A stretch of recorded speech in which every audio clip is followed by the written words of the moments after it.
Good morning, everybody. How are you all doing? Welcome to day 5 of building a Techno Set from scratch. Let me just turn my volume down. Yeah, as I was just saying in the chat, my schedule is so screwed up at the moment. So morning is just coming in Australia, as you can probably see in the security cams below. Yeah, the reason I've got them there is because the last stream I was working in 1080p, and it's not the native resolution for my MacBook. And when I'm going to be performing this, I'm going to be in the native resolution, and it was kind of screwing up the placement of where I wanted to put things. So now I'm working in the resolution of my MacBook, which means there's a whole bunch of space down the side. So I figured I'd just show you guys what the front and back of my house looks like. And if you see any like robbers or burglars, let me know. Yeah, so to recap on where we got up to, so in the last session it was quite boring. It was Max for Live. I was very tired. There was a lot of thinking, a lot of problem solving, a lot of googling, and but we did get somewhere in the end, which is really good, and I'm going to be doing that today as well. So again, a warning, if you're not a Max for Live enthusiast, this video is probably going to be, again, not so interesting for you. A quick recap of the set I'm working on, if you haven't tuned into any of them, is we're building a Techno Set from scratch, and I'm building it how I want. Most of the stuff I put out there is for other people, and then a few months ago I'm like, I'm going to build what I want. So I'm making a whole set of devices to help me perform live, and I want it to be really live. I want to be able to really improvise as much as possible and have the smallest amount of predetermined stuff in the set as possible. There will be some MIDI clips with data, but I want to shape sounds, I want to do all the effects and whatnot. Yeah, so we have 8 tracks over here which contain 8 synthesizers, which is generating the sound. So everything is synthesized. That's so I can go in there and change them as I like in a live situation at the synthesis level. They're routed into these tracks here. These tracks are dummy tracks, so these have effects in them, and they're used for quickly turning off and on quick little fills. So these trigger effects that do things like quick little 1-bar fills or 2-bar fills, for example. Then moving over again, these 8 are routed into these 8, and this is what we created last time in the set. This is the auto area. So I was going to make an auto dummy clip creator, and I got very close to making it, but unfortunately it is unfortunately it is not ready, and I'm not going to be able to get it ready in time. So I've decided to come up with a new concept, which is an Automator. So it's kind of its own screen, and if I pop it up here, this is what we got to last time. It's a screen that pops up over Ableton and allows me to control the automation lines of 8 macros per track, and then we've got our tabs up here for the track. So obviously we've only worked on the bass one so far, but we've got kick, bass, snare, hats 1, hats 2, percussion, synth 1 and synth 2. And with these, of course, you can add all kinds of interesting points and do all kinds of interesting curves, and by sending them to live remotes, they are triggering the macros on that particular track. And I had to stop yesterday because I just got too tired, but I want to finish this off and I want to get this properly built. I'm going to start by trying to optimize the actual function patch, which is, each one of these is a module, and I want to go in and have a look and see how I can reduce I guess CPU usage on them, because the less the better, because we're going to be having 64 of these running at the same time. So this smallest amount of components that we can use is the best. And what's up everyone in chat? I've got, who we got here today? Where's my mouse? Dank Miracle, what up? Already 16th of the 7th. What is the date? No, it's the 16th of the 7th. Yep, we're on the other side of the world. I'm in the future. So what's up, Dark Miracle and Dark Shuriken, Craig B, Diego on Facebook, Shankya on Twitch, and all those others, MM77 on YouTube and stuff. If you have any questions, any comments, Especially if you're a Max for Live person or a Max MSP person, if you see something I do wrong, or you can see why I can consolidate something or help me out, please let me know. It's like really helpful to me. And Sonodrome is back. He was massive help in the last stream. So and DJ Drippo, how you doing? So I was just scrolling up in the chat here. Who was it that mentioned? So, oh yeah, Dan, you mentioned that 60,000 times 4 is 2,400, 240,000, not 320,000. So exclamation point / 2,400 or 240,000 is going to do the same job as what we had. So that could be the first thing that we actually go ahead and try and do. I'm going to assume you're correct. I don't actually know off the top of my head, but we'll give it a go. So 240,000. Okie dokie. Yeah. Alright, so I'm just going to close this down. It's currently just in a patch, and we'll open up Max for Live. I've made a tiny few changes. So the tiny changes being I've only commented what I want to change. Like I've had a look at the patch, and I've just kind of commented what I could probably optimize. So let me just get my head around this again. So this is the Automator function. So this is the module that is going to be repeated 64 times. This is what it looks like in presentation view. Again, we can draw our own custom curves. We can specify our bar numbers for how long the duration is, and we can also change our grid points up and down, which is good because everything snaps to a grid, so we can draw stuff in like this. And we can also clear it. And last time we figured out that by having an inlet into these, well, not an inlet, by having a clear button, we can actually remove the receive global tempo and receive raw ticks thing, which is really good. That object doesn't need to be there. So I put a comment here that says user use bar tick instead, because I was using the raw ticks value from the plug sync, right? So if we look over here on the plug sync, here comes the plug sync. It's sending out raw ticks. But what I was doing is I was receiving it, and then I was converting it into an integer and then dividing it by 4, and that was giving us a bang for each bar. And that seems to me like a really not good workaround. So instead of actually getting the raw ticks, what we can do is, let me open up the plug sync help here. Yeah, we can basically just get a bang from this outlet here, which is the second one.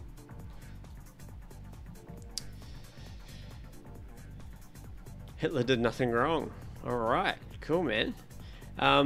So back to this function. So I'll get to the dividing by 240,000 in a second, but let me just work on this. What's up, Marco on YouTube? How you doing? So yeah, what I'm gonna do is we better change this. So instead of set raw ticks, we'll go set bar bang, like so, and that's going to receive the bang, and it means we can eradicate all of these and just have this coming down to here. I'm assuming that's going to work. So that's all good inside the Automator function, so I'm going to save that. And then here, instead of raw ticks, we're going to go send bar bang. And how does plug sync work again? Hang on. So we need to have change, and yeah, basically just a change and a bang. So out here we're going to add a change object, and we're going to add, we don't even need a bang object. Oh, maybe we do. We'll add a bang and then send bar bang. So that's already eradicated a bunch of objects. Any objects we can get rid of, the better. That's the tempo there, so we'll keep that there. Very good. Okay, let's open up the Automator patch here.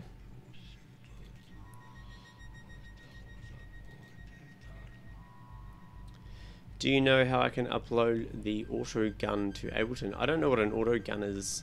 Sounds pretty cool though. So what I'm going to do first is, oh yeah, this is unfrozen, so that's good. Open up my Automator, go into my base, get out of presentation mode, and it has not identified all of these B patches, so I need to re-identify those. I don't know why I did that. Go beyond max and Automator function. Very good. We can close that down. Drag that out again. So let's go and have a look here inside the function again.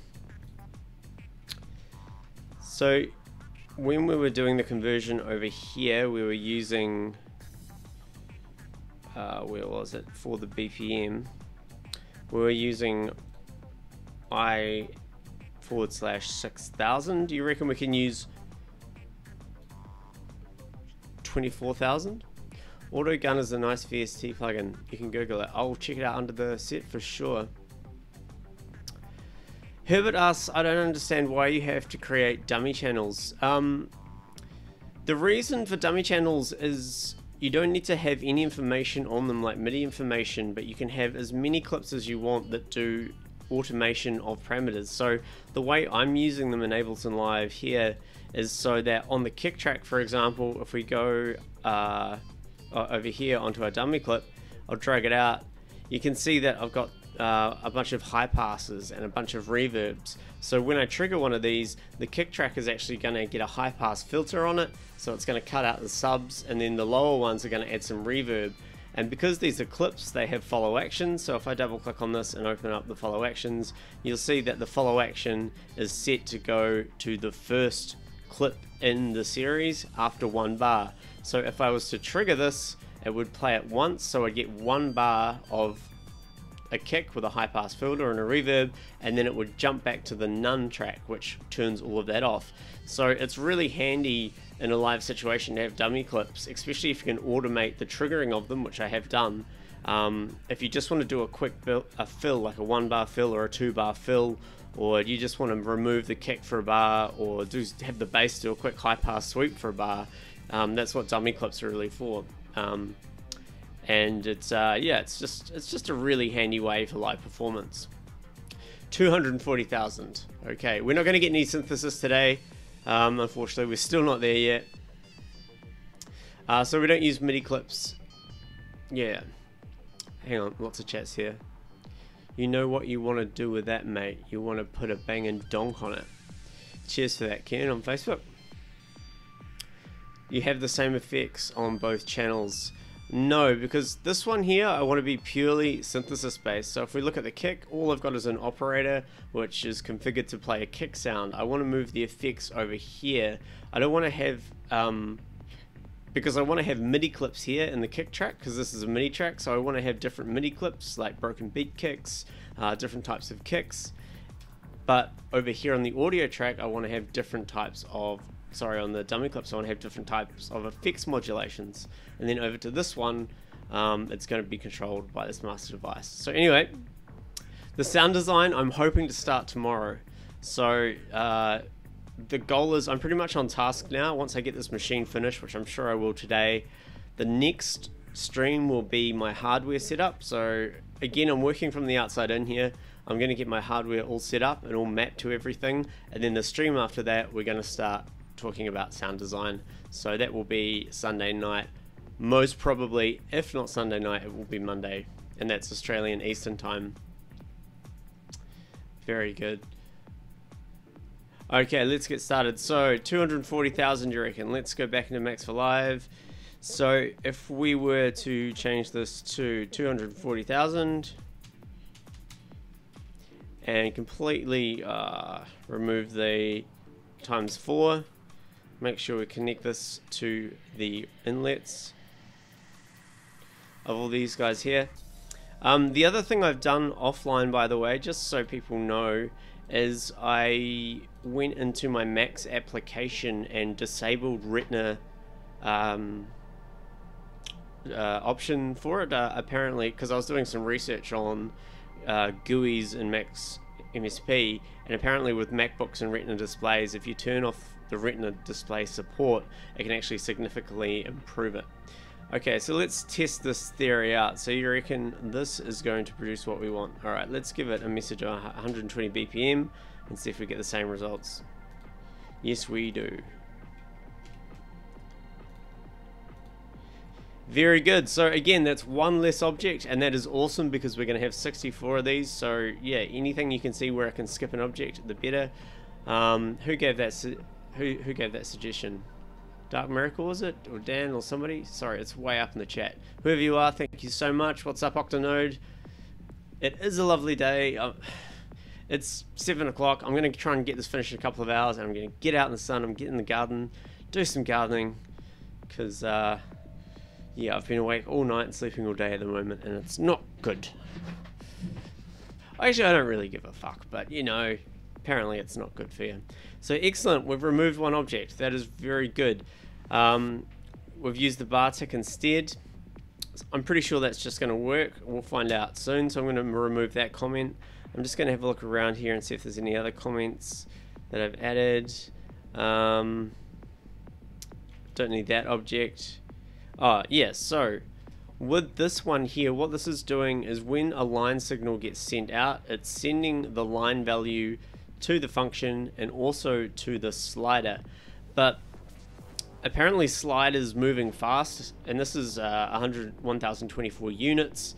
That's quite a lot of units to display on screen, and I don't need to have a smooth moving slider, so I figured I'd use a route pass instead and just have them at increments. So I'd be quite happy to just to have the slider moving with a low frame rate rather than have it moving fast. So I'm going to do that now. So we're going to go route slider, route pass, sorry. And we need to figure out what the options are. Obviously the first one's going to be 0. The next one is going to be 63, and I'm going to have to get my calculator here.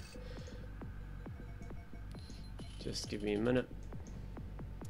I'm using a calculator on another computer. So 63 plus 64 equals, no.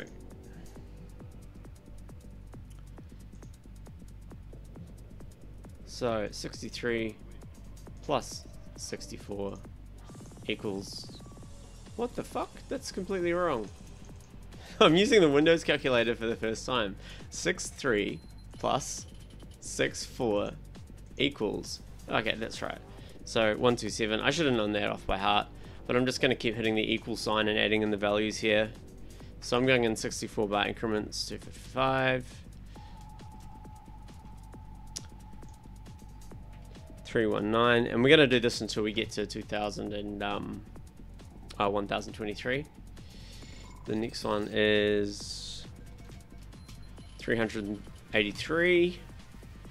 Man, I've got two keyboards here, so I'm making a few errors. 447 is the next one. 511 is the next one. 575 is the next one. 639 is the next one. And now it's the Tom Cosm entering numbers live stream. Awesome. 767 831 895 959 and finally 1023. So the route pass, what that does is it takes an input of numbers, and if a number matches any one of these, it will output it out of one of these outlets depending on which number it is. So instead of having this integer connected directly to the slider, I'm going to connect it to the route pass instead, and that means I'm going to have to connect the slider to all of these sockets here.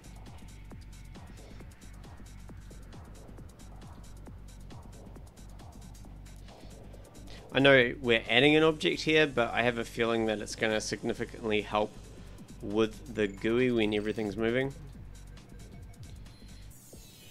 I don't believe we need one for here, no. Okay, that's all good. You can get rid of the cell 0 if you use a different outlet on the counters. Okay, we'll get to that in a sec. Let me just test this really quickly. So I'm just gonna bang this. Excellent. So you can see now that kind of moves. Yeah, that's good. That's all I need. I don't need a smooth line. So I think that's good. Just reading all the chats here. So you can get rid of the cell 0 if you use different outlets on the counters. Okay. You're totally correct. So info, what's this one do here? Do you know which one it is? So let's just change this. I'm just gonna do this in a stupid trial and error way.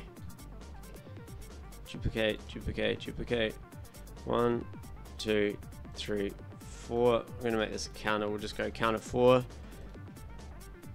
1, 2, 3, 4. 1, 2, 3, 4. 1, 2. Oh, it needs to be counter 3. Sorry. 1.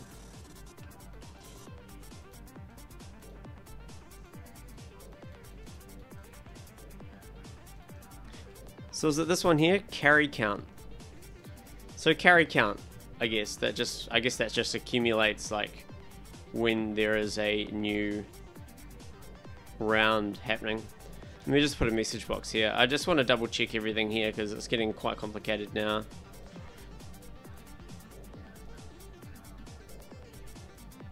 Well, this one bangs twice at the end and at the start.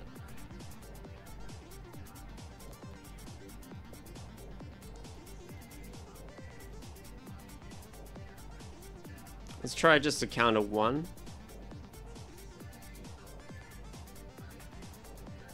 Okay. Counter 2. 3, 2.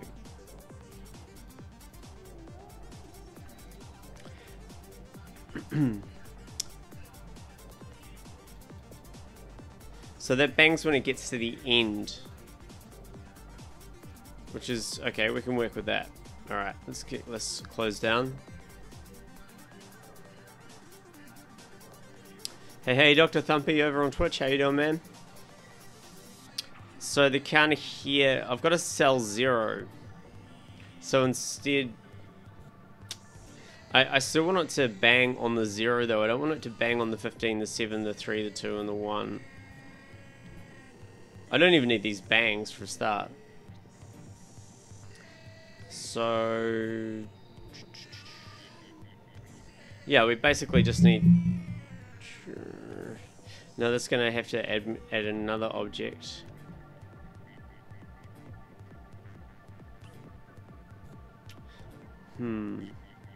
Yeah, no, it's a good suggestion. I mean, it made me for a start realize that I can get rid of these bangs, which is good. So that's gotten rid of 6 objects, which is a lot for this. I'm just trying to think if no, we can't really get a bang when it hits 0, can we? The thing is, there's 6 objects here, so if I can add 1 object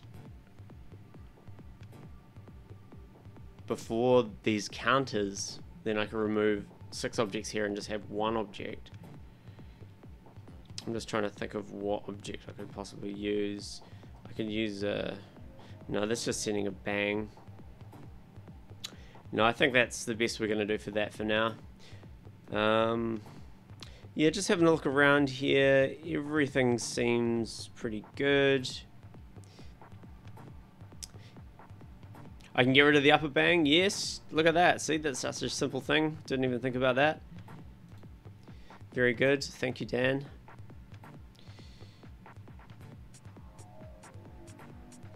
So we'll put the receive down here. 1, 2, 3, 4, 5, 6. Very good. Yeah, quite often I put bangs in just kind of for testing and seeing where data flow is going. and then forget to take them away. I don't think a bang really has that much of a footprint, but you know, whatever. Everything else here looks, I can get rid of this number box. Apparently I was reading that actual number boxes in a GUI when in presentation mode that are moving fast can actually cause quite a lot of lag as well, so I've removed number boxes. Oh yeah, inside these encapsulated patches for the accumulation, I had a load mess to load into the accum, but I don't need to do that because I can just go accum 16, so it'll load it originally. Boom, that's done. And I need to do that on the grid step Y one as well. So this is accum 4 by default. Get rid of that, get rid of that. Again, we just got rid of another 2. Yeah, I think everything else we need.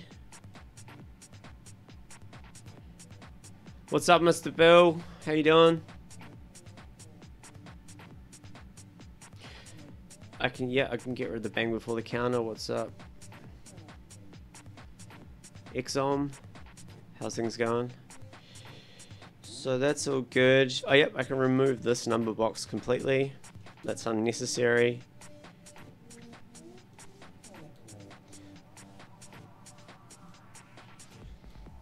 Just having another quick scan over here. I mean, there's probably some other way or some object I could pack a lot of this stuff up into, but it's a little bit, probably something I don't know, so.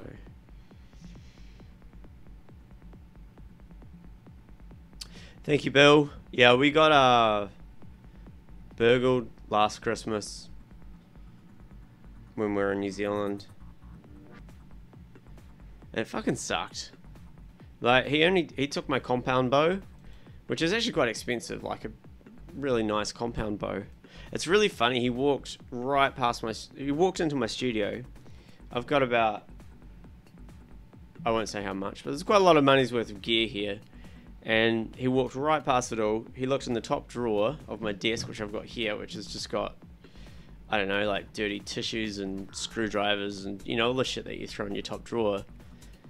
And then walked back out again, and then grabbed the compound bow and bolted. It's like, that's the only thing he took. He went through our whole house, and he only took the compound bow. And it's like, I mean, Chelsea, my girlfriend, doesn't have, like, expensive jewelry or anything, and we don't, like, stash money, but, I don't know, this guy was an idiot. So that's why I got the security cameras. Plus, it's kind of cool to see outside. And also, I can see when the postman comes, because my studio's out the back, and it pisses me off when he does his sly little knock, slip, run. Good morning, Colin. How you doing over on Facebook?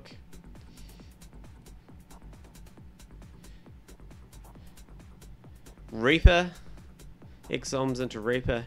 Yeah, I've had a bit of a play with it recently. The reason I purchased it was because it outputs WAV files with up to 8 channels, which is really awesome for what I'm doing with my 360-degree fractal videos. I haven't had the time to implement it yet, but you can export a WAV file which has like 6 different drones in it, and then combining it with a 360 video, you can place the drones in different spaces where people are looking, so as you move around the sound actually changes, which I really want to achieve, but that's on the lower tier of hobby lists. Like, I've got way too much shit to do to figure that shit out at the moment. Yeah, the guy was just looking for money or jewelry. I actually did have one security camera at the time, so we got him walking into the property, and we got his face and everything. And yeah, he just looks like this young guy who's just, yeah, I think it was organized, I don't know, like, because we got back from holiday and our letterbox had been like, it had nail polish on the top of it.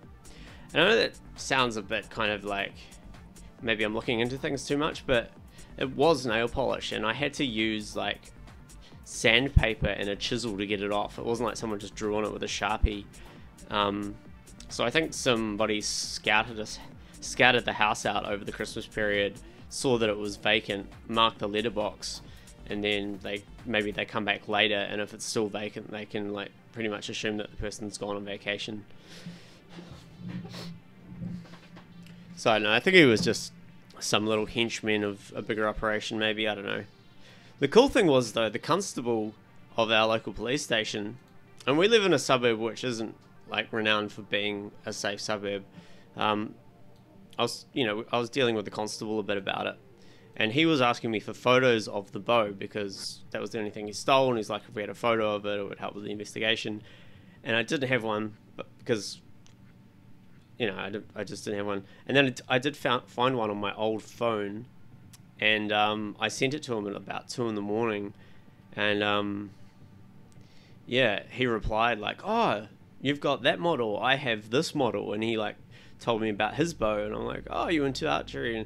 And then we had this like back and forth about 10 times, these massive emails, and I actually made friends with him, and we got talking about archery and the laws in New Zealand to do with weaponry and like trigger systems and stuff. And he promised me that if he catches the guy and gets my bow back, he's going to take me to his range and teach me how to shoot better. So that's pretty cool. I thought that was pretty funny. Like the boss of the local police station, and I was like, eventually I was like, dude, should you be like, am I taking up your time? You're like the constable of a really bad area. And he's like, no, all my workmates think I'm working, but this is really good, like just chatting to someone. Don't get him in trouble, but yeah. Can I turn it down, Jimbo? Yeah, man, for sure.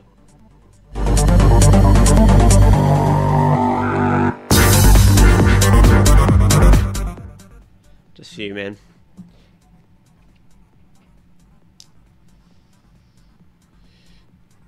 I'm trying to read all the chats here. Good morning, Oliver. How are you doing? Okay, one last quick look over this. We've done that right. The set, nothing is done right. That's good. Sonodrome, always going to listen to what you have to say. You could just multiply the output of the counter by a value from the live tab rather than have the switch and stuff. Okay, I think I know what you mean there. So here's the tab. Let's make it a little bit bigger. Yes, I could. I absolutely could. Let's test that out. Dude, you are nailing it. So I believe this outputs the actual symbol. Let's double check that. So 2, 3, 4, 8, 16.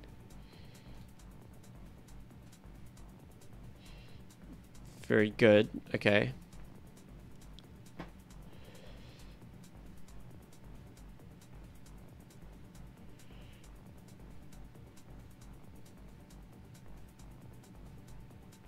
Okay, let me just think about that for a sec. How many people we got watching? Oh yeah, quite a few. Yeah, if you're new to this kind of stream, like these particular ones I'm doing Max for Live stuff, which involves me sitting and staring a lot and thinking. Also, I Google a lot if I get stuck, so it's not your average super exciting guy. Go, hey everybody, let's make a bass line. It's like maths and nerd and thinking.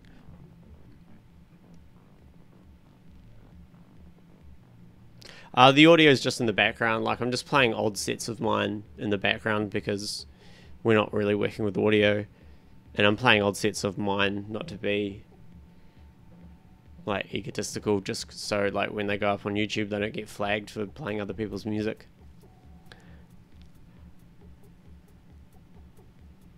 Hans asked what I'm doing and what program. This is Max MSP or Max 7. It's a way that you can make your own devices and objects and machines for Ableton Live. So this is the actual set here. At the moment I'm building an Automator machine which automates 64 different macros which I can use in a live situation.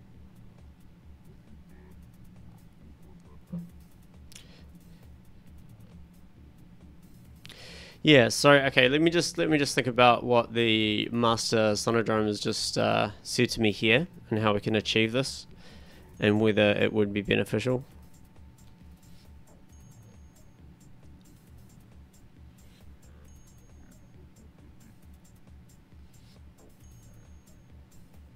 So just talk amongst yourselves for a minute.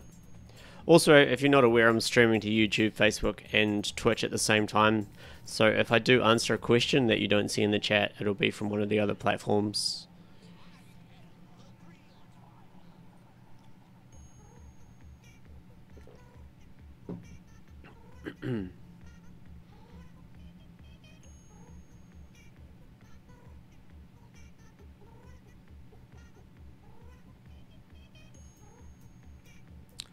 So you reckon we could multiply the output of the counter by a value from the live tab rather than have the switch of stuff? Because I was thinking what I could do is have the value of this going into a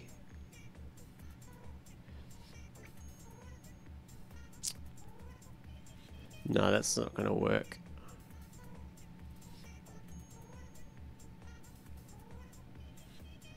Okay, so I could use a, maybe I could use a, no.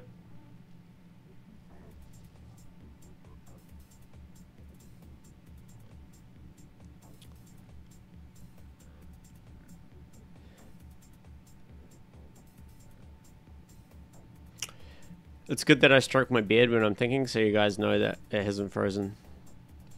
So if I'm doing this, I'm still with you. I'm just contemplating.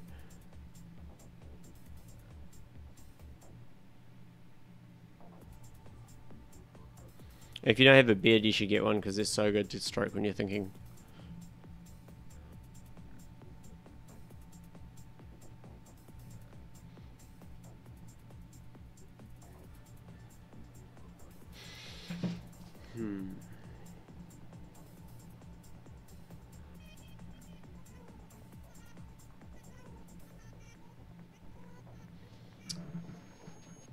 Sonodrome on YouTube says the same with the values for line. You can just multiply the output from the live tab with the MS values from that operand or whatever and store them in a pack until the line gets triggered again. That's definitely an option.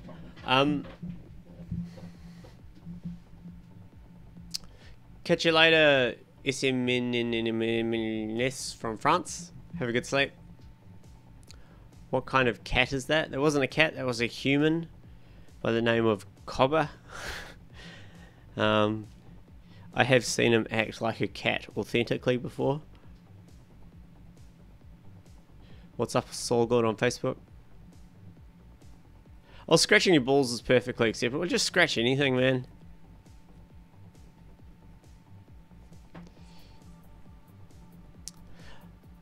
Alright, hold up a sec. I'm going to set myself a limit here. If it takes me more than 5 minutes to try and figure out how to configure this, then I'm going to skip past it. This is pretty efficient. This is pretty low footprint at the moment in the way that it works. But yeah, if I do spend a longer, I will revisit it at a later stage. But let me just focus on the first thing he said, Sonodrome.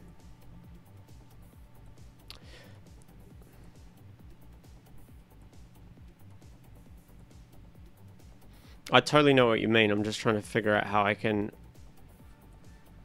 re-object all this.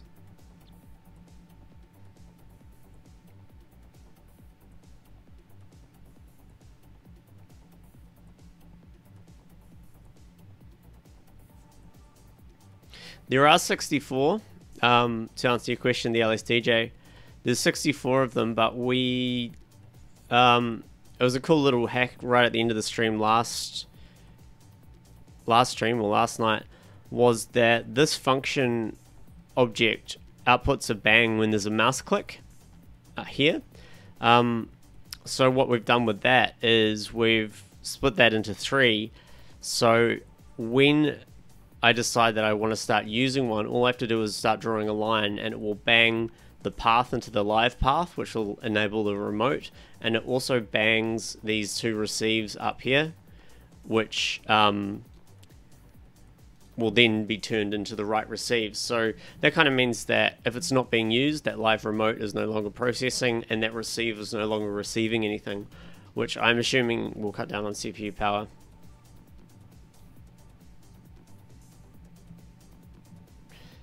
Your cat keeps walking onto my laptop and attacking your Macintosh patch. Meow, meow, meow. Okay, back to thinking about this. Hang on. So with these, I need a bang coming out every beat. I need a bang coming out every 2 beats, a bang coming out every 3.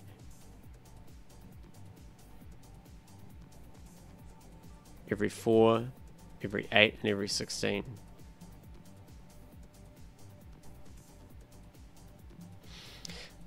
Yeah, I can't really think of any way to do that without using counters.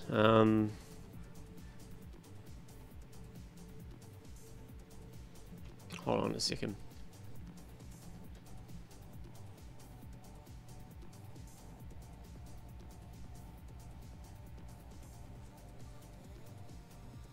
Oh, okay, so I could have one counter. Okay, let's do a little mock-up here. So I'm just going to drag that down here.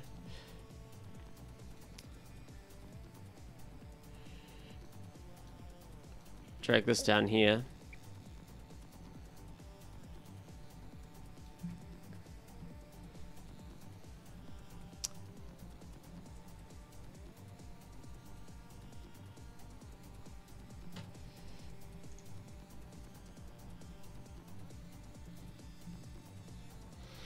As a programmer, premature optimization is bad, so yeah, I just get it working and only optimize it. Actually note a problem in testing.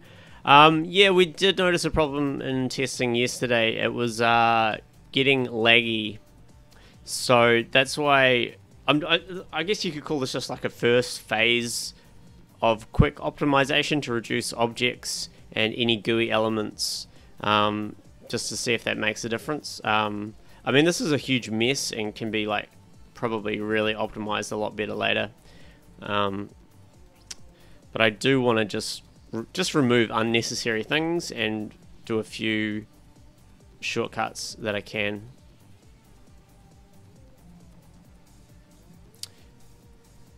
But I totally appreciate that advice. I don't consider myself a programmer. Well, I guess I don't know what this is, but yeah. But that is a fact that I did not know.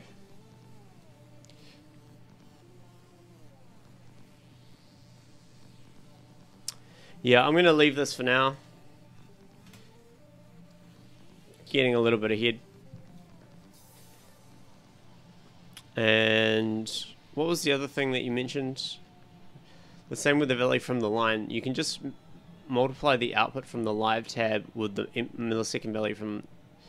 Yeah, I can do that. Yeah, I think those are two really good suggestions and would definitely reduce the footprint. But I think for now, I'm pretty much set to go. I just wanted to eradicate unnecessary objects, as I said. And I think that's good to go. So let's save that and get out of here. We're in presentation mode. Let me just check the attributes. So each one of these B patches here has its own set of attributes, which are down here, and the attributes go track number and then parameter value of the first device, which is currently in the track. So in this case, all 8 of those tracks are going to have an audio effect rack as the very first device, so therefore parameter 1 is the first macro knob, 2 is the second, and so on and so on. Yeah, well, I think just by removing the number boxes, as I was saying, that quite a few people said on the net that moving number boxes really fast, because I had a number box here for kind of debugging purposes, going from 0 to 124, sometimes over the period of 200 milliseconds. Yeah, that's going to cause a lot of problems and just totally unnecessary. having this slider only go in 32 or 16 increments or whatever I had it set at is going to make a huge difference. I haven't even tested it once I've enabled the retina support thing, but since I have max open now and I have disabled that option, I can't see any difference from when I had retina support on, and that honestly doesn't matter to me. So those arguments are still valid, I believe. The thing is, what we did muck up yesterday was we were working on the bass track, so all of these should actually be over, all of these should be over on the kick tab, like so.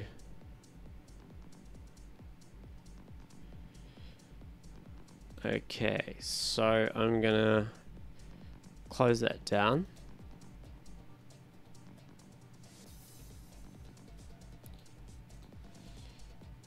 That looks all good. Presentation mode.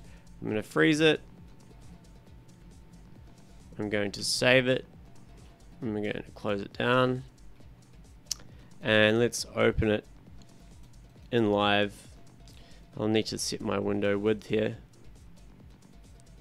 So let's just get the live transport going and test that. I'll go turn the master track down here. And we'll test that bang thing I did work. So let's add a point. Okay, so that's working good. Let's do a downwards curve.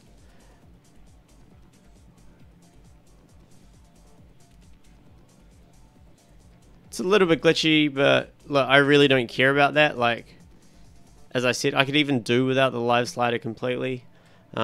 Maybe, but it's kind of good just to have that little bit of a reference there.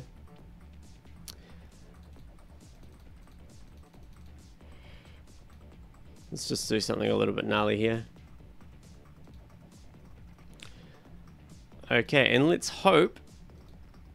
Yay, it's working. Okay, so that's working perfectly over on the kick track. Let's get that open again, have a look. So what I'm going to do is just add a whole bunch of data into all 8 of them and see if we get any kind of lag. I should also test the bar size numbers as well. So we'll go 1, 2, 3, 4, 8, and 16.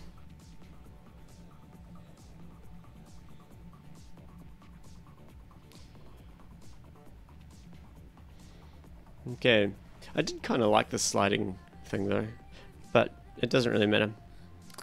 Back to our kick track. Beautiful. Okay, so that is working totally efficiently. Let's have a look at our activity monitor here. So that's without max open. Just for people who were watching yesterday as well, what I realized is over on the percussion track, I think I deleted it. Yeah, I had the dummy clip creator patch that I was working on loaded here as well, and that was set to ARM and had a plug sync in it as well.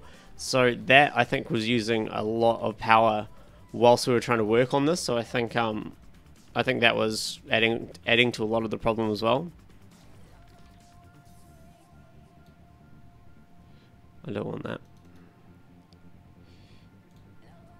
I'm just gonna let it running for a little bit.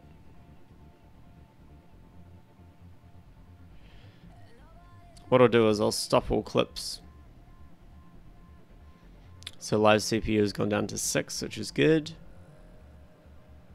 Macro 8 is not moving. Okay. It's because I haven't added anything into it.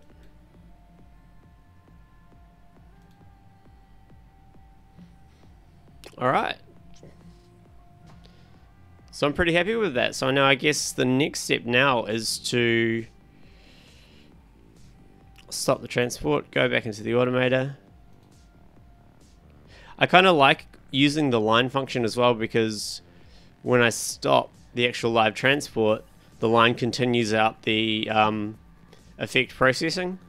I'm not sure if that's going to be a good thing or a bad thing in a live situation, but I mean, it would be easily enough to just send a stop message to the line, but that would require more objects. So anyway, let's open this back up again.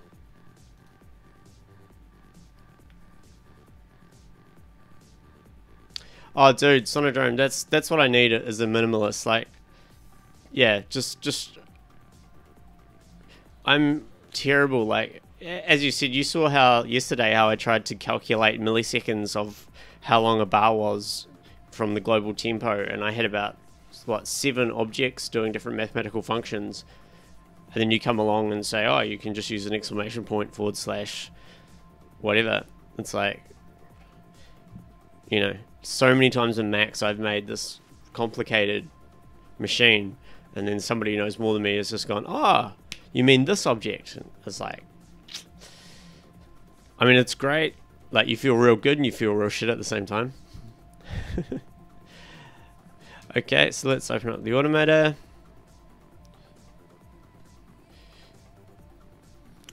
So this, okay, that's the kick tab. Very good. Oops, I added a point.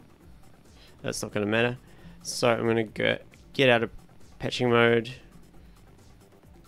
I'm going to copy all that, and I'm going to paste it all over into the base. And I'm going to, this presentation, that's patching mode. Okay, so now I need to give these the right arguments as well. I'm going to do them all. So I basically just need to change these to 19, because it's the next track in the series. So here's a little bit more of watching Tom do data entry for a bit. Yeah, ultimately, like what I should have done or what I should do in the future, but I'm not going to do because I'm running out of time. Oh, that was the wrong one. Is 1, 2, 3. Is to use the canonical path type thing to actually determine the path of the tracks. We'll probably still need an argument for the macro number, but whatever.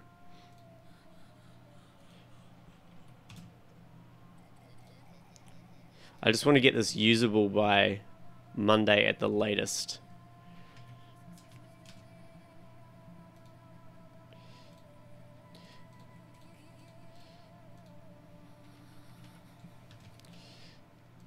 Alright, we might as well test it out while we've just done 2 anyway. Oh, what am I doing? Boink. This is pretty funny. It's a ball! I'll turn this up while I do this. Ball, ball, ball, ball, ball, ball. I want the ball! I want the ball! Hey! Hey! Whoa! Hey, what happened?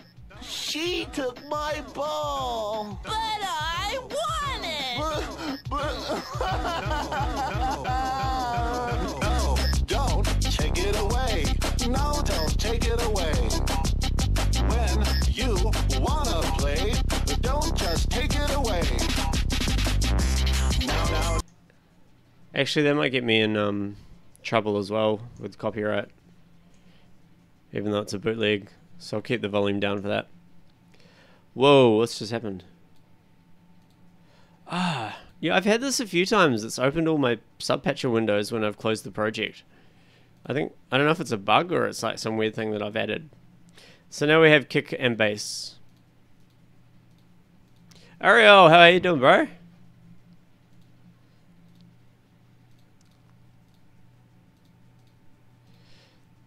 Ding dong on YouTube, the vocals go, they took my ball. So, like a kid's playing ball. A ball.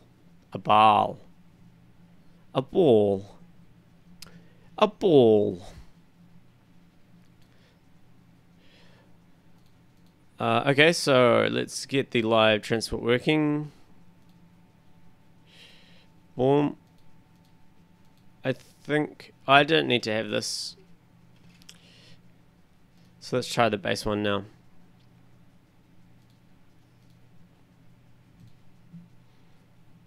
I'm just gonna do one for this. Dunk dunk. Ooh, it's sigh time. Alright. Kick's working. Bass is working. Alright.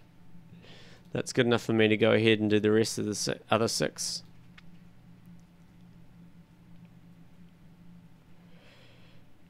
Unfreeze. So that was the bass. Let's get out of patching mode. Oh. Snare, paste. So yeah, I'll just turn the tunes up for a bit while I do data entry.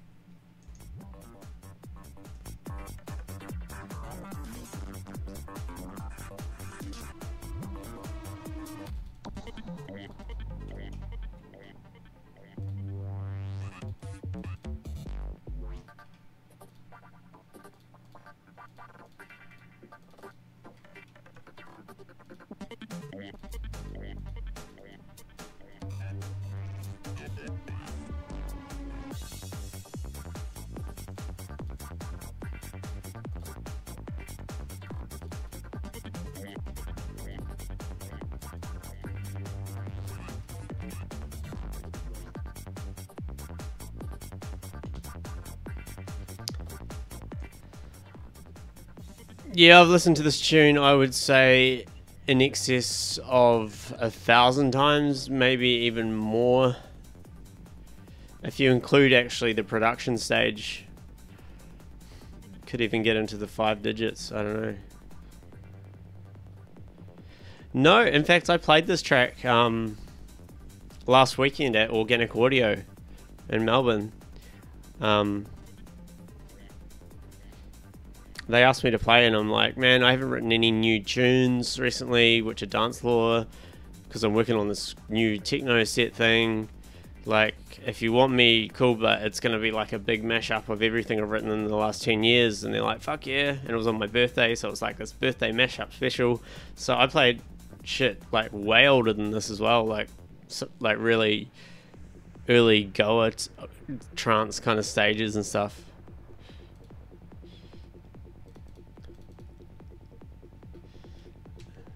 And then I got kicked off early by the sound guy. I was booked to play for 90 minutes, which is awesome, but I was on last. So I said, you know, usually I ask, you know, should I have some more prepared? It could keep going. So I prepared 2 hours worth of stuff, but then they were running almost an hour late. So when I started, it was just after 4 o'clock. And then at 5 o'clock, when I was supposed to finish, the sound guy came up. And he looked pretty tired and please stop so I can pack up and go home. So I did. If it was a bouncer or something, I might have, you know, you can be like, oh, come on, 5 more minutes, 10 more minutes, you know. See how much you can get out of them.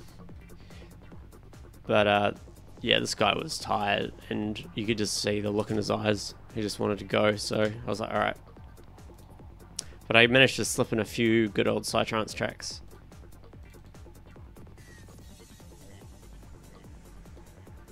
I think we saw you, Mr. Bill, at Organic Audio like a year or two ago.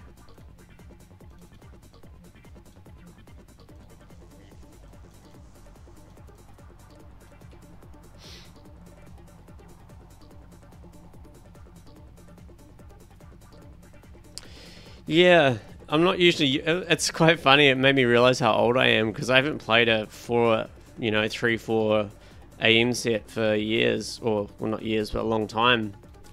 And I was like, man, I'm gonna have to like stay up late the night before so I can sleep in the next day, so I actually have energy to stay up that late. Like 10 years ago, I'd be like, all over it. I'd be like, I'd probably already be up for 3 days. Already, but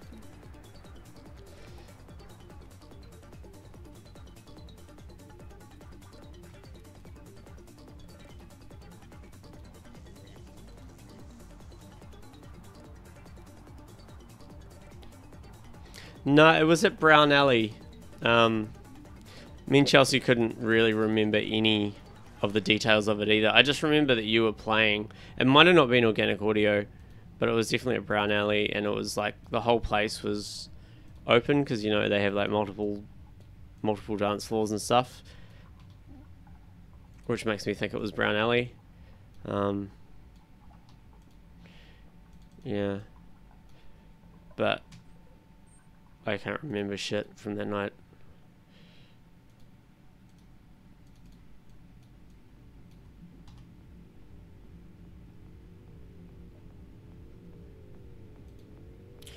It wouldn't have been at the railway because I don't go there.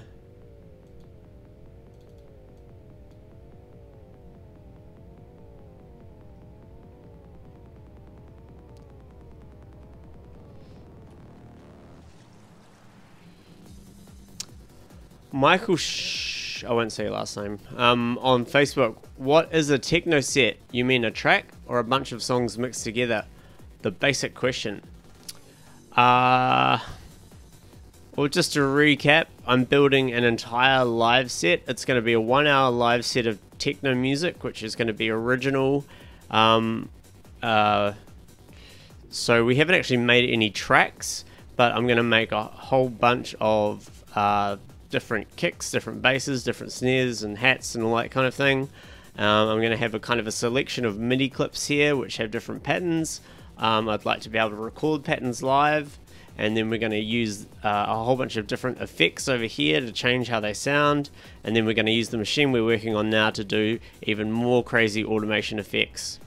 So that's what I mean by techno set. It's going to be a 60-minute original techno production. I hope that answers your question.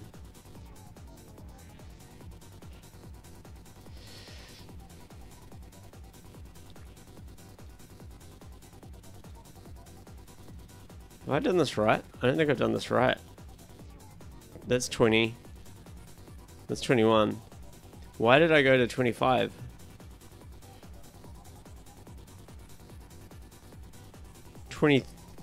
This one's 23. Okay. So I'm really not pay attention.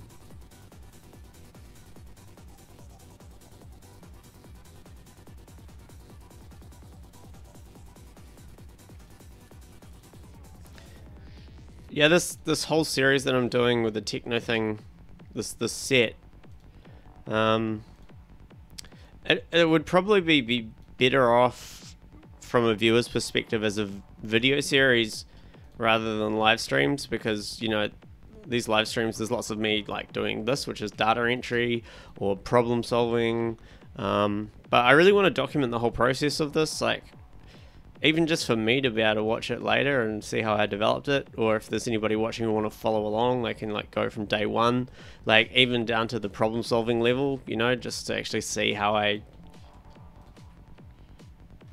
like did everything. What the fuck, have I already done this one? It's 22. Okay, this is 23. 23. Don't forget.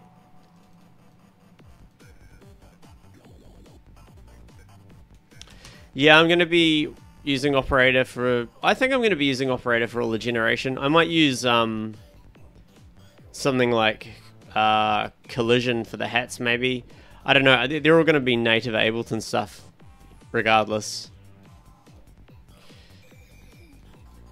But the devices that we currently have in those tracks are simply there just for dummy data, basically.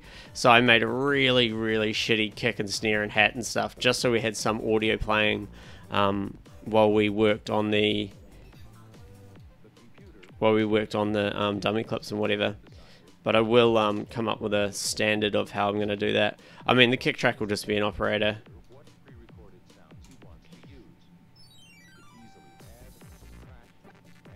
That's 23. Ooh, we're nearly there.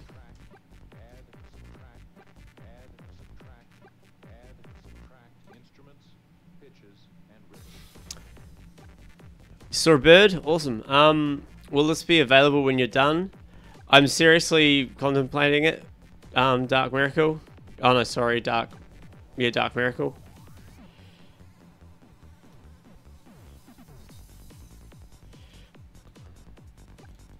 Whoa.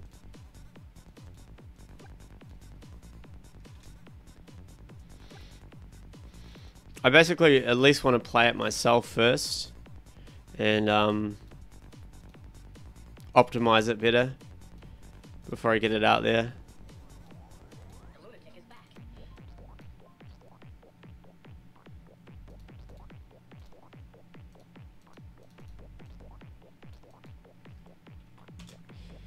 I feel like this should be easier.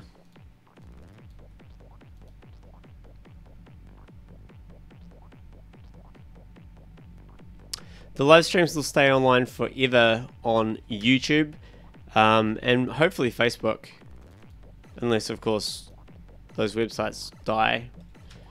Well, they will die at some stage in time, so no, they won't be online forever, but they'll be on YouTube and Facebook. YouTube and YouTube and Facebook. Twitch deletes the recordings after 2 weeks, but Facebook keeps them. But Facebook cuts me off at 4 hours, so I can only do 4-hour streams. So yesterday we did like 4.5 hours, and it cut the stream at 4 hours. So if you want to see this, the whole series in its entirety, go to YouTube. That would be your best bet.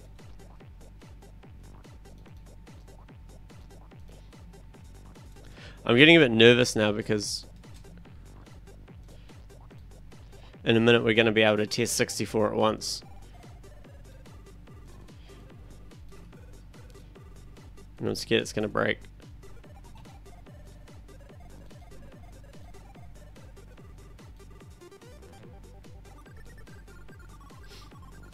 My oldest streams on MySpace? I definitely have a MySpace, but I don't believe I've got any streams on there. I think I have MySpace when I had a 56k modem, so I'm pretty sure I don't have any live streams.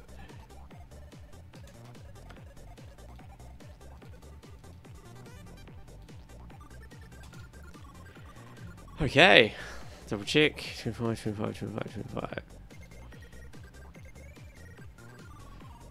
do you guys reckon? Did I actually click embed? Yeah, I did. Is that the same for all of these? Yeah.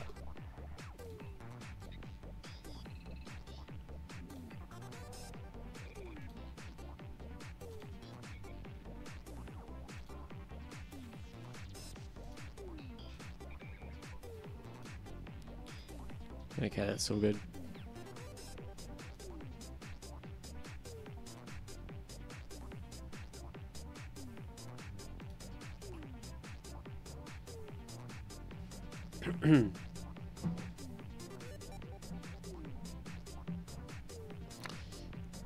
Yeah, that's the idea. Maybe I'll wait like a few months before I release the actual finished product, and ultimately I would love it if people followed along. Because I mean, usually what happens is people follow along and get 10-20% of the way through and then come up with their own ideas. So, you know, I mean, this I'm as I said before, I'm making this how I want. You know, like, see, it's doing that thing again where it's opening up all the sub patches. And I have to close. Ooh, whoops.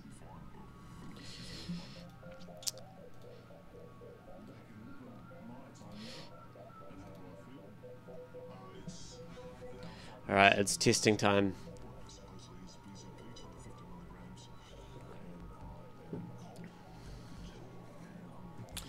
What's up, Jed on Facebook? How you doing? Okay, we're about to test this for reals. I'm nervous. I'm just gonna do slopes for all of them for the start on the first one.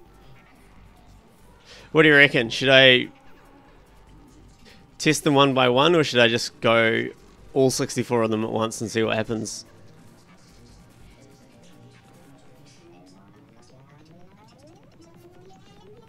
I'll test one, and then I'll test all 64.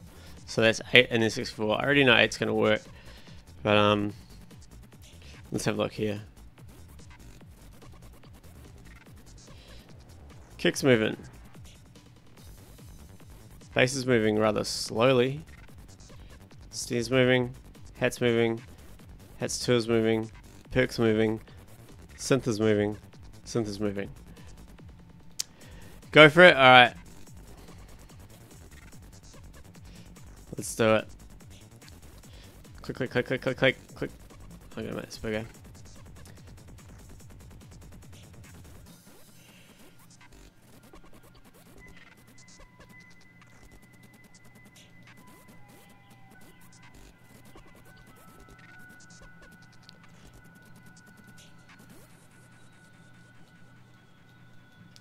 Give this one a curve. Whee!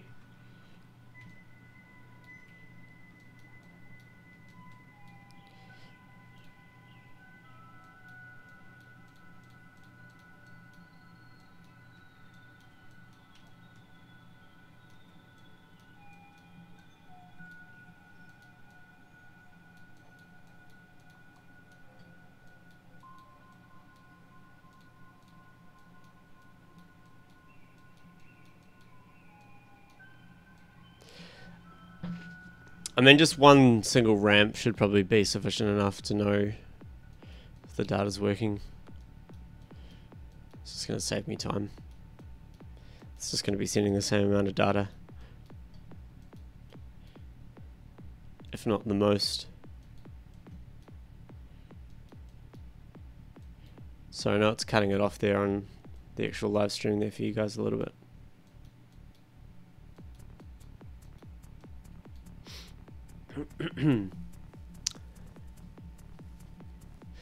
A randomize button. Well, the next step is to have a drop down menu here that's all left the space, which populates it with predetermined shapes, and then hopefully add some kind of LFO generator controls and things like that. At the moment it's just like draw your own, but yeah, that's definitely kind of the next version. Will have lines that you can or patterns you can add automatically and then alter yourself. But at this stage, I mean, I can probably just send it a message to add these points, but it's kind of fun. I get to fill out my new baby. Wait, that doesn't sound very good, does it? I get to fill out my new machine.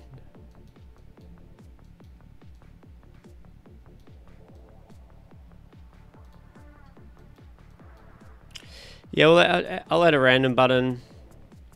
What I'll probably do is I'll have a drop down list, and there'll be just be like the basics, like random, LFO, have maybe 4 or 5 different speeds, ramp up, ramp down, ramp up, down, ramp down, up, squiggly line, and then step changes. That'll probably just be the basics before I develop like an actual LFO tool where you can like click buttons to say how long you want it to last for, what shape you want it to be, phasing, offset, that kind of stuff. Okay, so they're all full. These ones aren't in presentation mode, which is kind of annoying. I'm going to fix that.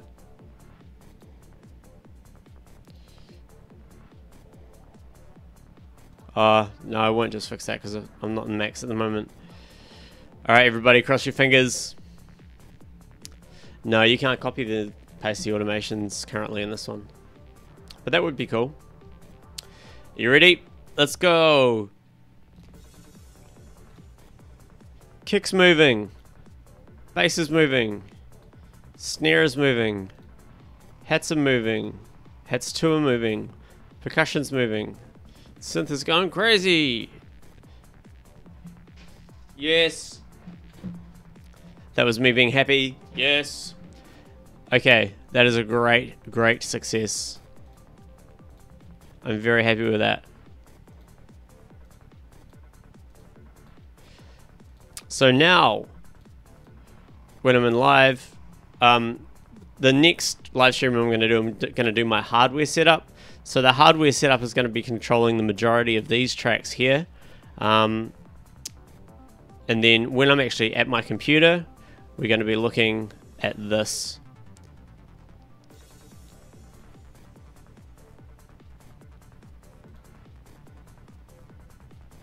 Let's look at the lag. So on the base, let's make this 16.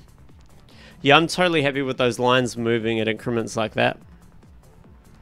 It's just to give me a brief idea of where they are. And of course, we made the XY grids as well, so we can go up and down with the grid values, like so. Seems like that live slider is a little bit far to the left, but that's okay. But yeah, holy fuck, it works. Pretty happy.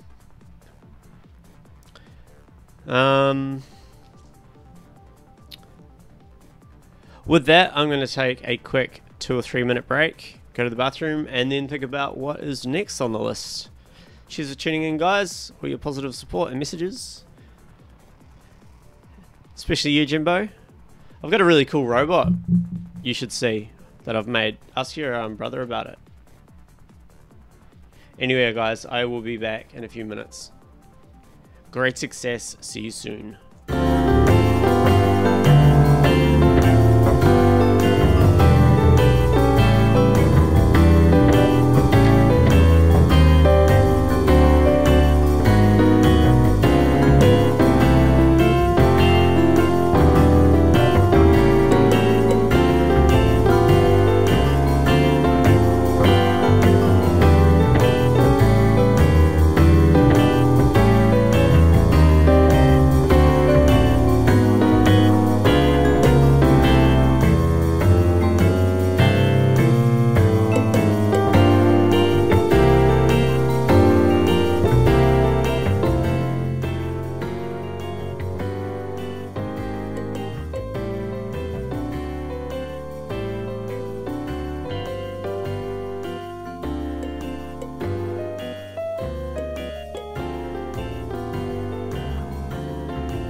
Okie dokie, we're back. Starting a new set, this time from 2004. I left my door open, hold on.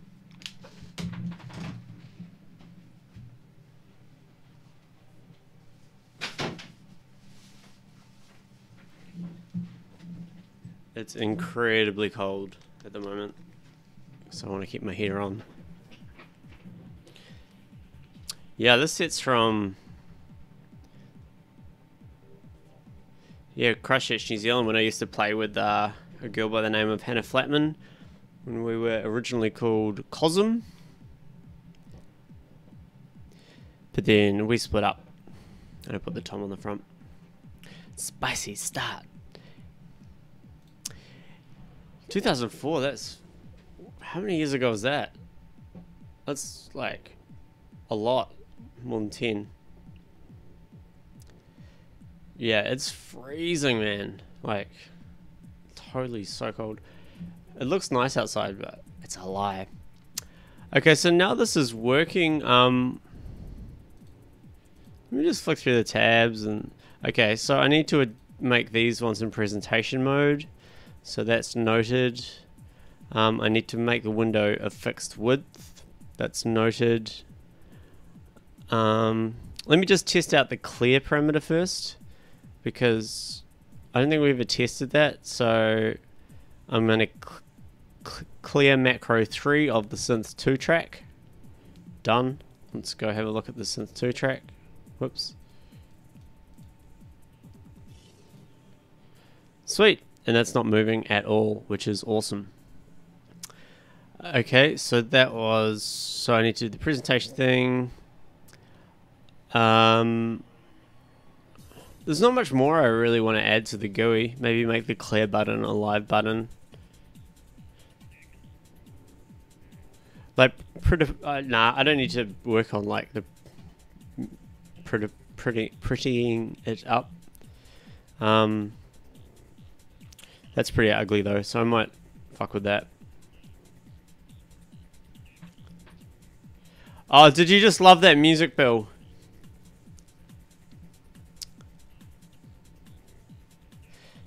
Yeah, I realized that that's full volume when I switch over to that scene.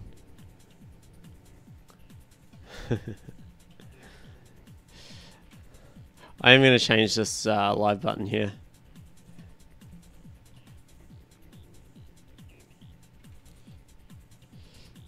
So we'll just go live. Text. Into our inspector, make it a button. And we'll just go open. It's good enough. So we can get rid of that. Add to presentation.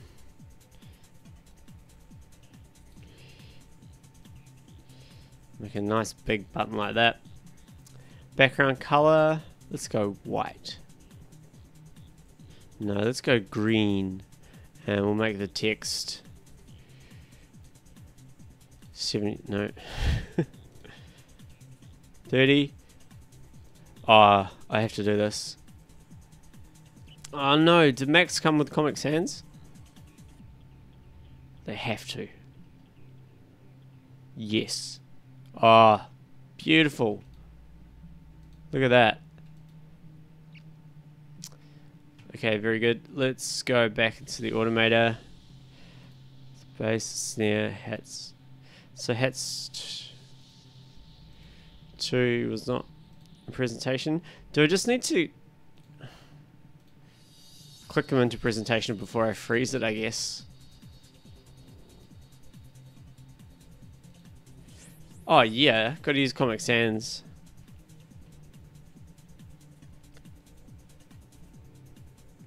It is the best font ever. So let's freeze this again.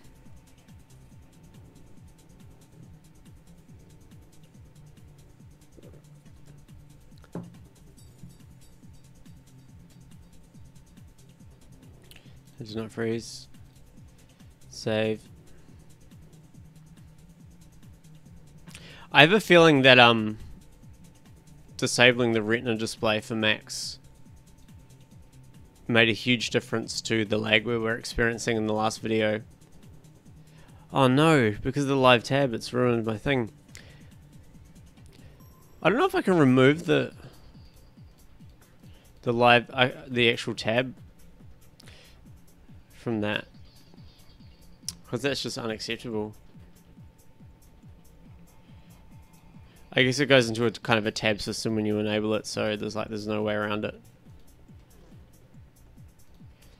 So we're just gonna have to go like this.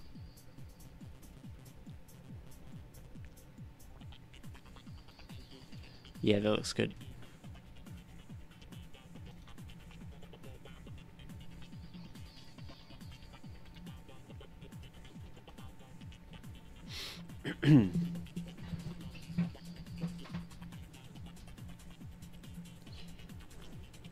So you just stick, what I plan on doing, I guess, for the rest of this stream is just tidying it up, optimizing it a little bit. I'm going to try it with audio because that's something I haven't done, and that's the end result, basically. So I'm just going to try it maybe with the percussion track, and just, I don't want to design what, I don't want to choose what effects and chains and stuff I'm going to put in here just yet. That's something I want to sit down and think about. But it would be good to just do a kind of a bit of a mock test to make sure. Why didn't that open? Oh, that sends ones and zeros, not bangs, right?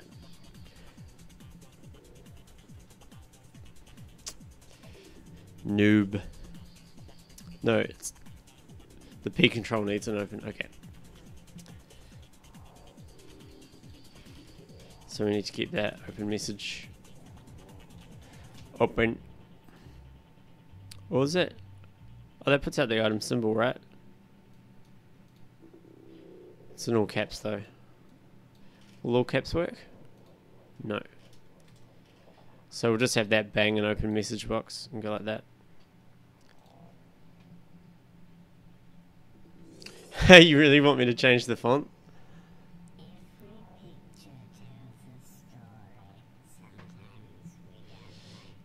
Yeah, okay, alright. I'll change it just for you, Dan.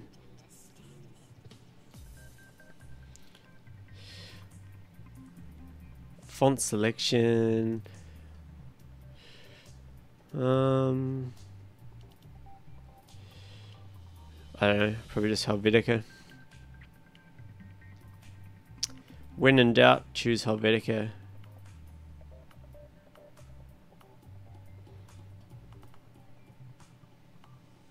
Or Helvetica Neue.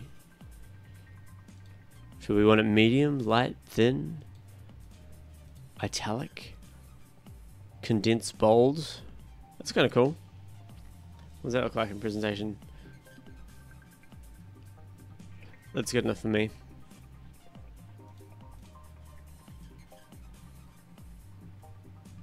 With that font, I would push the button only to not see the font anymore. Yeah. Oh, webdings? Yeah, let's give that a try. I don't mind dicking around a bit for now because I did that a lot faster than I thought I would. But yeah, to give you a bit of a timeline, what I'm going to do is, yeah, just do the cosmetic things, do the testing with the audio track. Once that's sorted, I'm going to stop the stream and I'm probably going to go outside and do some gardening and shit and use that as an opportunity to think of like what effects that I want to go on each channel. And then later in the afternoon, my afternoon, which will be Europe's morning and probably be very late at night in the States, I will start streaming again and I'll add all those effects in, get my hardware set up, and then that will be all ready for tomorrow's stream when we can start the sound design. Webdings! What? Aren't they supposed to be like crazy symbols?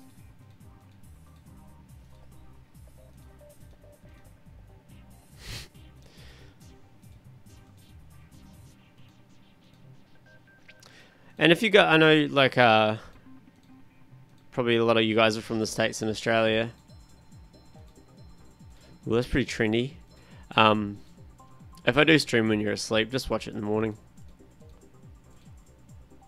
Okay, no, I'm just gonna keep with Helvetica. I'm not gonna get too crazy here. That's stupid. Hirajinu Kaku Gothic? No. Helvetica Regular. You can't get more square than that. Okay, freeze. Save.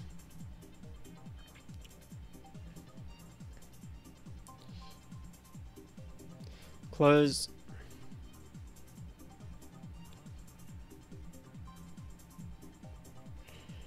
Very good. I don't like this unnamed root tab here, but there must be an option to get rid of that. But I'll look that up later. I didn't do the fix width thing. It's okay. Let's just test that the other ones are opening in presentation mode. No, they're like not the same as the other ones.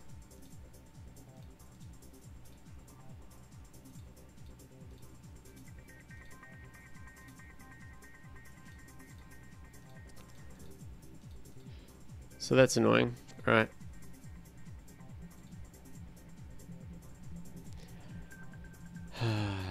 Back to it.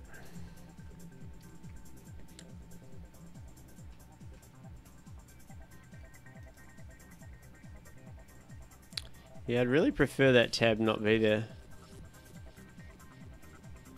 Maybe it's an inspector option. Won't let me do it.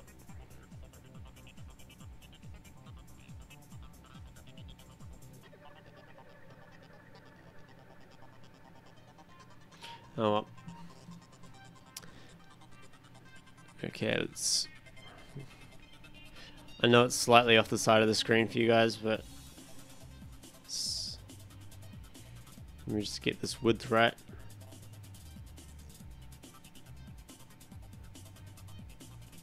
Looks good. Define fixed width. Bass is good, snare is good, hats are good, hats 2 are not good. Oh, I added a point. Stop the live transport.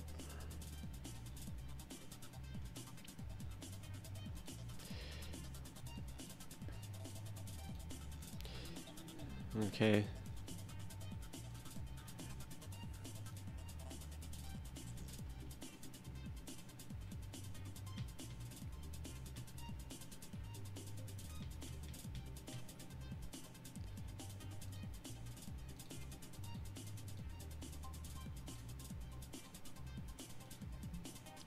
That's fucking annoying.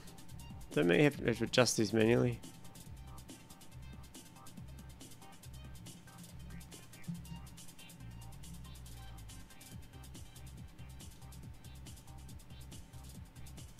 It's not in presentation.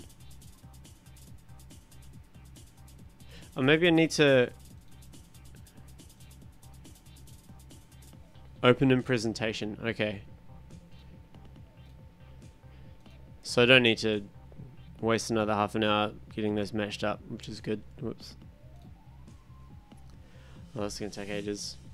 Oh, that's the other thing, is naming all the parameters. That's going to be a fun task. Open a presentation.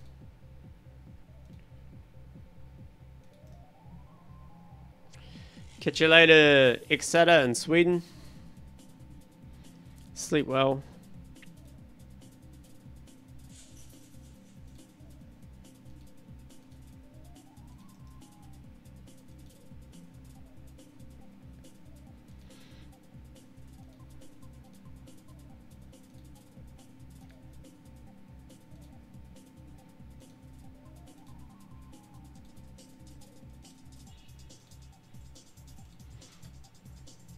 So these will look the same. Yep. So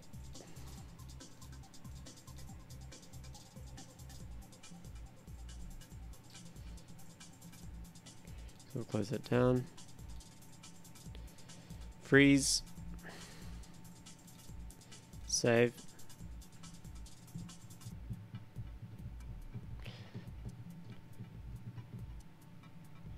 Man, I haven't heard these tunes for ages. I've got this tune on acetate. I entered it into a Heineken Thirst DJ competition, DJ producer thing, and I was one of the finalists, and part of it is they press your track to an acetate, and then you have to do a DJ set and include your track. This is back when turntables were ruling, but I've still got it somewhere. Best part about that was I'd turn up home from work and there'd be like 24 Heinekens like on my doorstep, like, and it happened quite regularly. They'd just send me like beer because I got into the finals. A bus stopped in front of my house. Ooh. Well, we do have a bus stop in front of our house.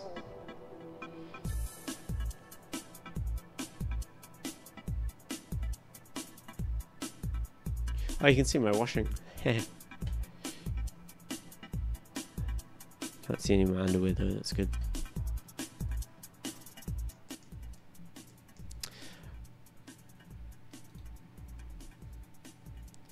Open.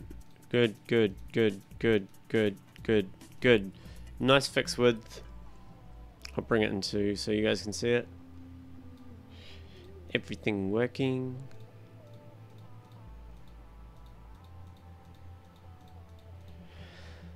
Okay, so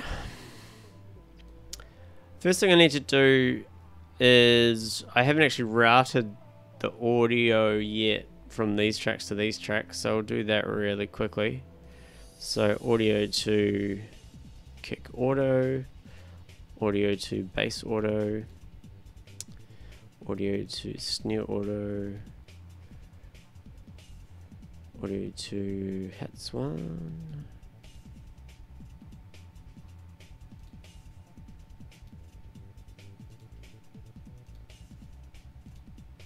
Oops. Pick.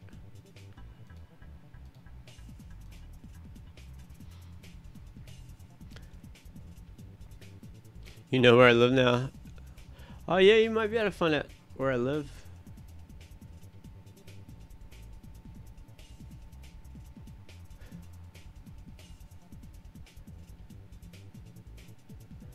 I don't care.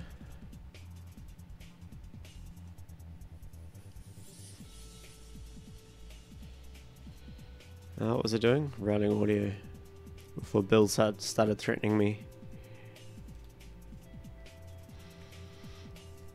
Okay, so they're all routed. So I've got the master down, but let's just check. Let's trigger one of these percussion tracks. Turn the reverb off. Make sure we've got monitor set to in on these guys.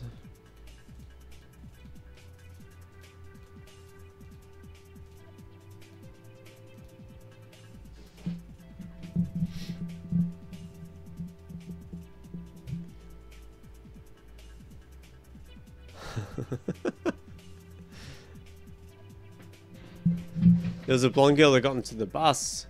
Oh man. There's usually just old ladies get on and off that bus. So that, I must have missed it. Let's be looking at the wrong time of day.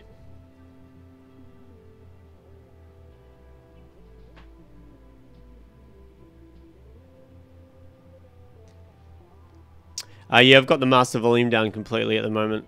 So let me just go and stop this live set.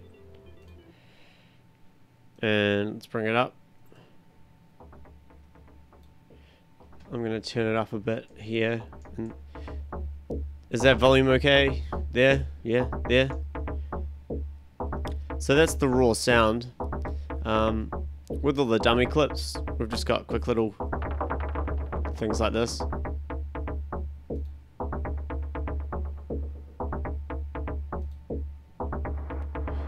I need to turn it up in my headphones.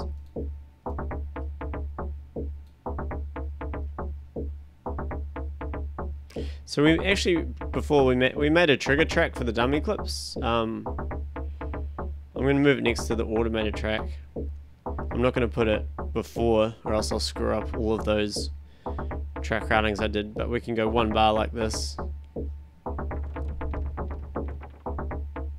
What I'm going to do, it was a good suggestion yesterday.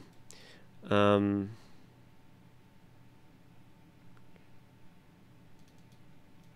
fuck? It needs to receive a C-2, so I'm just going to put C-2 and make the quantization none for this track.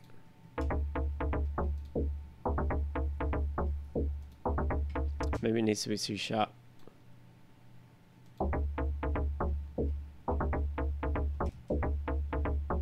Huh.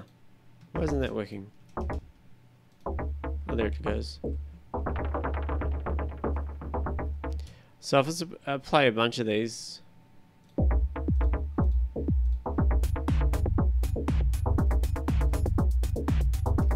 it's just fun to watch. Turn the ins and outs off.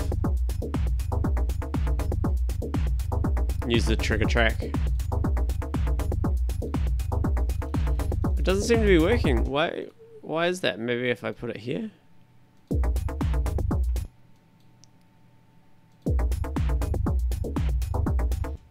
Is it C2? Ah, for fuck's sake, what's going on here?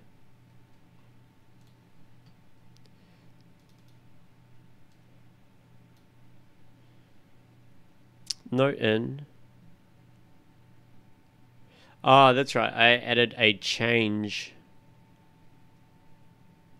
I'm not sure why, but that means I have to have 2 notes in there. So I need to put like C1 at the start and C2 at the end. So yeah.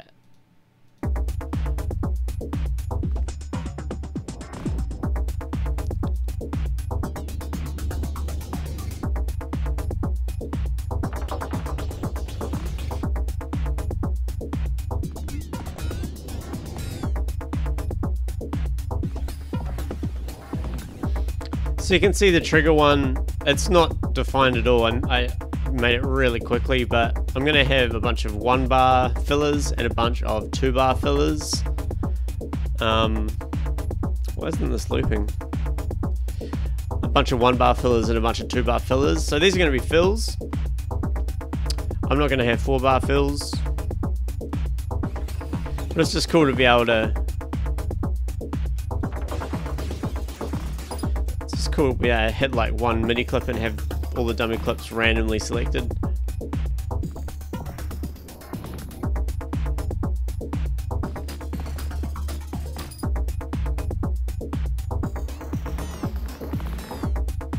Well, these are all got their all the dummy clips have quantization set on them, so they're all okay, so I don't need quantization for these ones.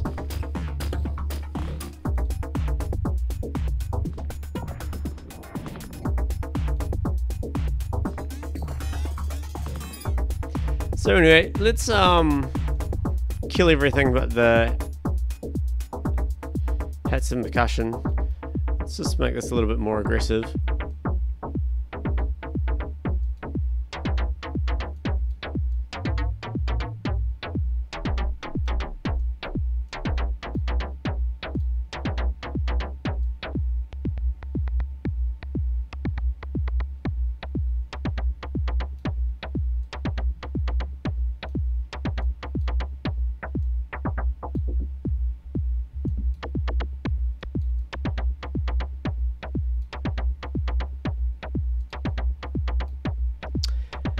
That'll do for now.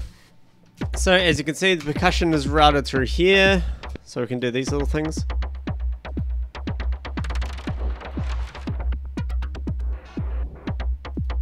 With the dummies.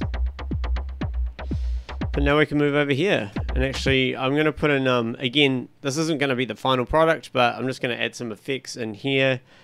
We'll go for we'll just go for a simple delay.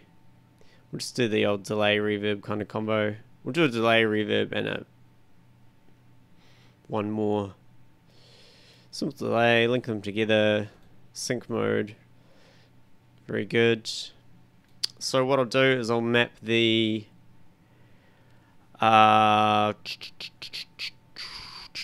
First thing I'll do is map the power button to device on and set it to 1 and 0. So that just means that the device is off or on until it hits 0. These are all idling at 13, which is interesting. So maybe that's not the best idea. Might be a problem to overcome. If you press it a second time, the 1 bar clip before the C2 note that you put at the end of it, the bar will not trigger again the randomization. But I understand what you mean, man. Yeah. This is the strangest Five Nights at Freddy Let's Play I've ever seen.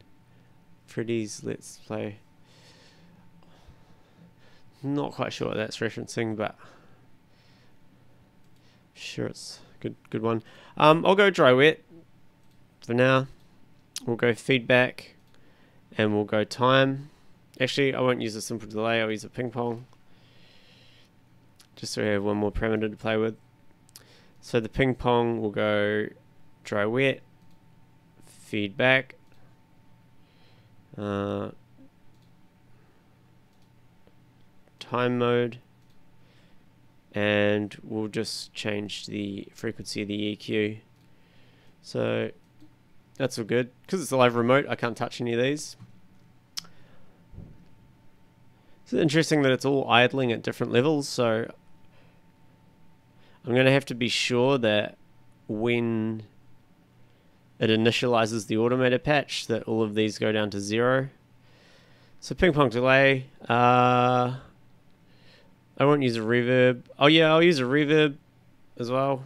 So we'll go reverb, we'll just change these. We'll go reverb dry wet as the 5th one, and we'll go decay time as the 6th one. What I do ultimately want to do, and hopefully we'll be able to do before the set next weekend, is when all these macros are mapped and I've named the macros, the actual patch will call on the macro and get the name of the macro and display it over the top of the function in that thing. So it'll actually tell me what each one specifically does, which would come in handy. And we'll put a just put a redux. This is just kind of pretty generic stuff. Soft mode. We'll map for the redux to 7, and one more. What's something good with a single parameter? We'll do filter. Can't go wrong with a filter. We'll put it at the start of the chain. Make it SMP, and we'll just map the frequency of the cutoff filter. So dry wet, feedback, time delay, filter freak, dry wet of the reverb, dry wet of the decay time, sample soft, and frequency. Freddy's, maybe because of the cams, National Geographic going in on the first cam. Yeah, sorry I didn't get the joke. Is that a movie or something? It's always fucking lame when someone doesn't get a joke. Sorry, guys. Okay, well that's good for a start. So obviously we've got no automation. Let's just jump right in and add some automation.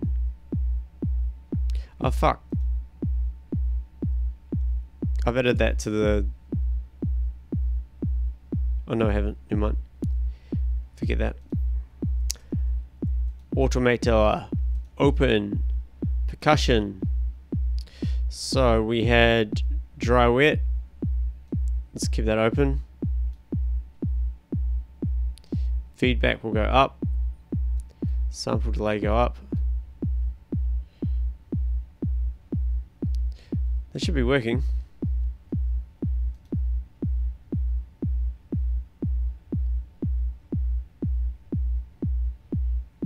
It's because of the cutoff. Okay, so we need to sort the cutoff first, which is the last one. So I'm just going to keep that open. The dry wet needs to be at 50%, so let's change the y-axis down, so we just got 50%.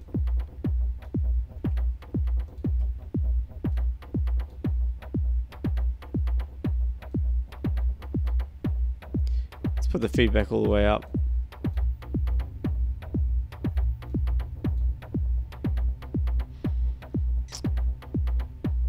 The reverb dry wet, what one was that?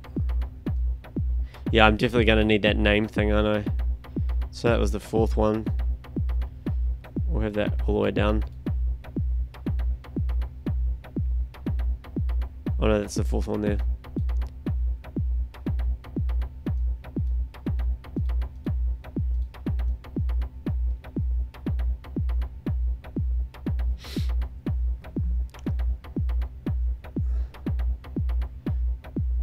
So it's not affecting the dry wet of the reverb. I have to give it a signal first. Okay, so that's good to know.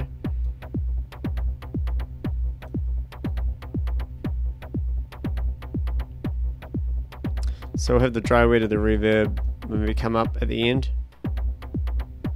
50%.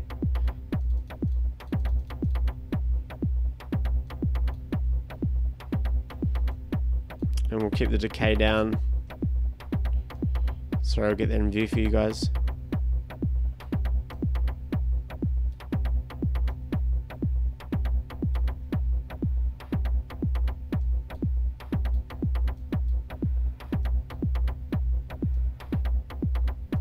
Maybe have that sneaking up.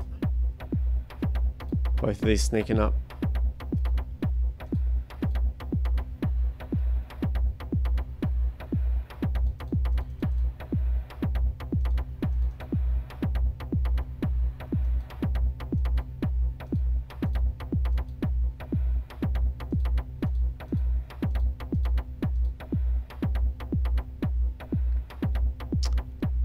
Nah, I don't want that. I'm gonna clear that one. Let's just keep this a constant decay time.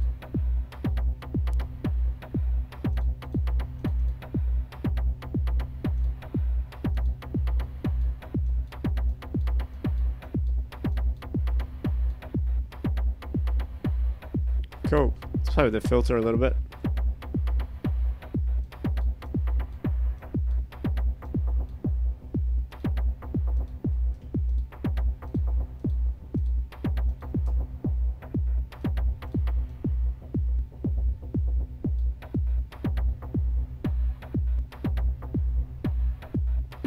And then we had a redux.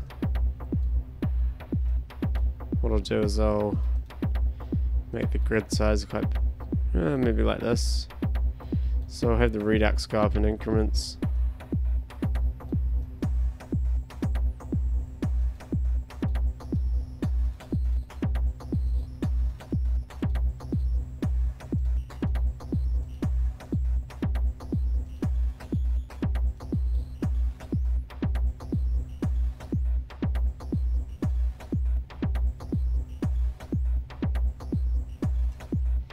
Cool.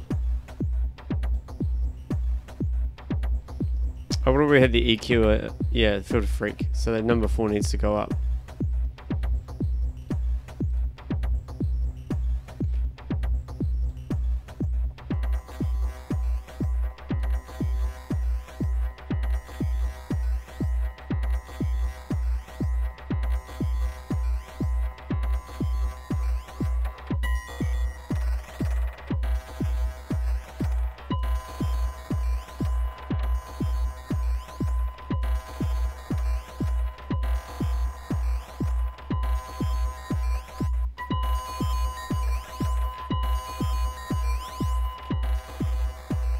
Bring the feedback down a little bit.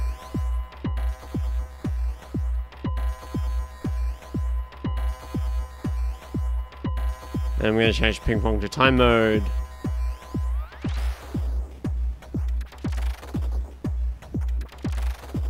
Excellent. So just that initial test with the effects that I'm not even going to use.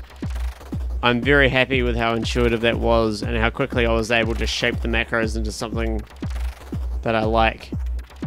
And of course this is, yeah, very specific to techno because, you know, it's going to be pumping crazy progressive shit, so you just kind of have shit going over and over.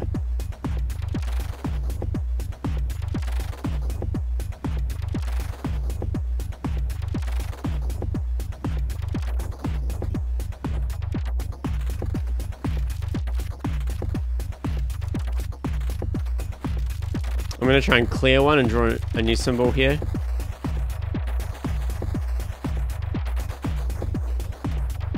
And we're going to change the length to 4 bars here.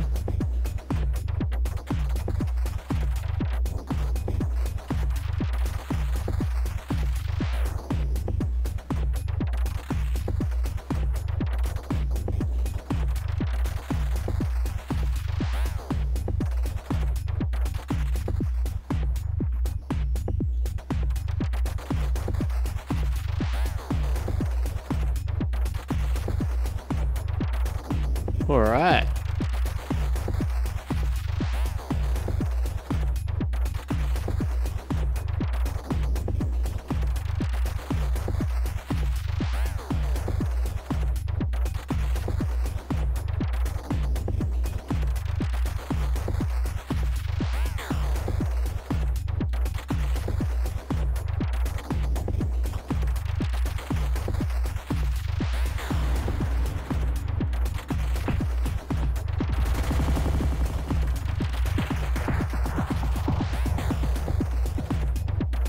Let's stop.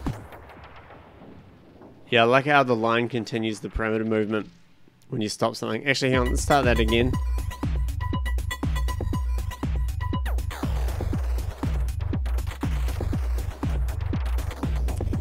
This is making me really happy, so I'm not reading the chat. Where is the clicking coming from?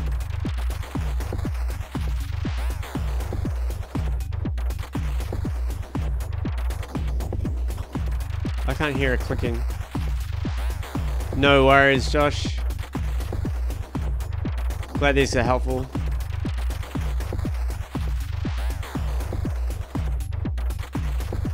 Live is clicking if I make a wet gating envelope. I always have to smooth out the envelopes. Okay. Even with decay time? That's alright, what we can do is go like this. I'll keep that one.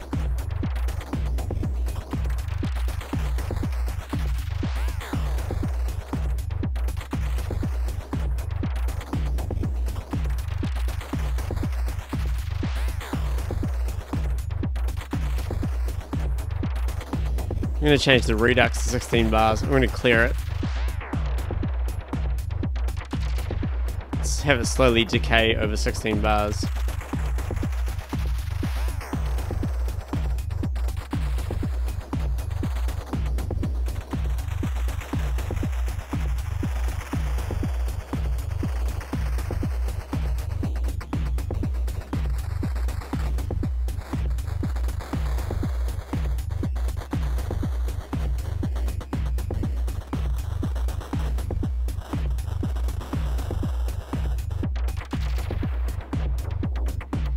And we can bring the dry wear to the reverb up of the, sorry, that's not the reverb. Yeah, I really need to get that name feedback thing sorted.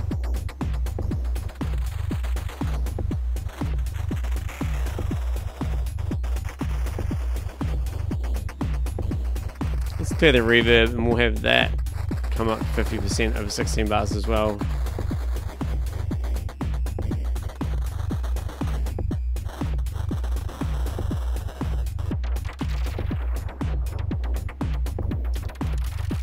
So they're out of sync at the moment.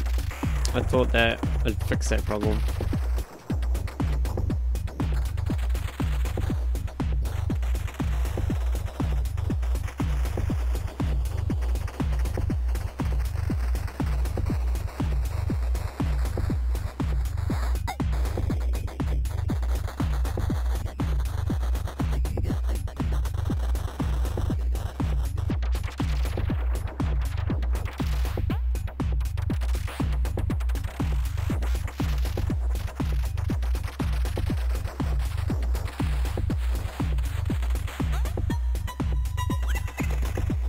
This is awesome.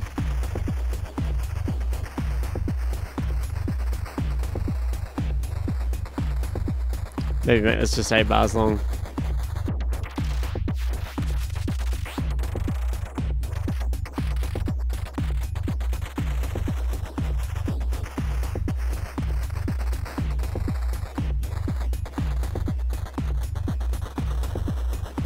I might try some rhythmic gating on the filter just to test it out.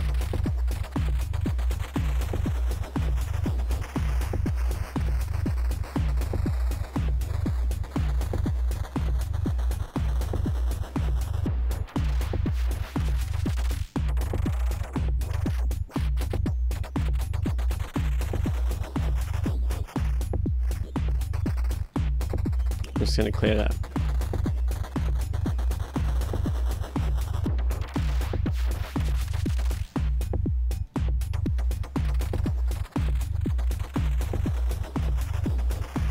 Doesn't seem to be doing much at the moment, does it? I can't hear the filter gating. We'll fill it out anyway and then figure out why.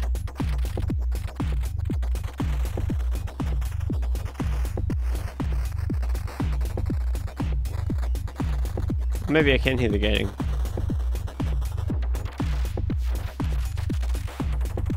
It's because it's coming after the reverb. I'll put the filter at the end.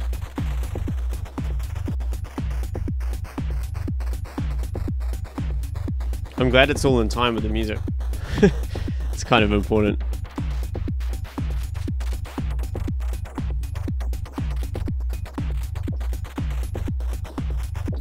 Get it pumping.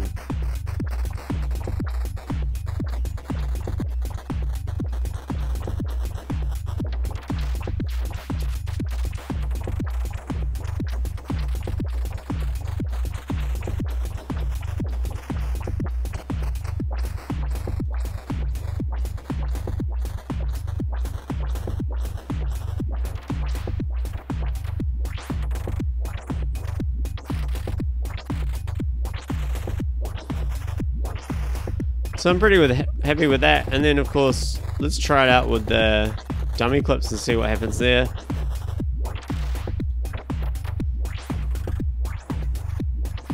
Hans Breach, I got it lag free by using live remotes instead of live objects.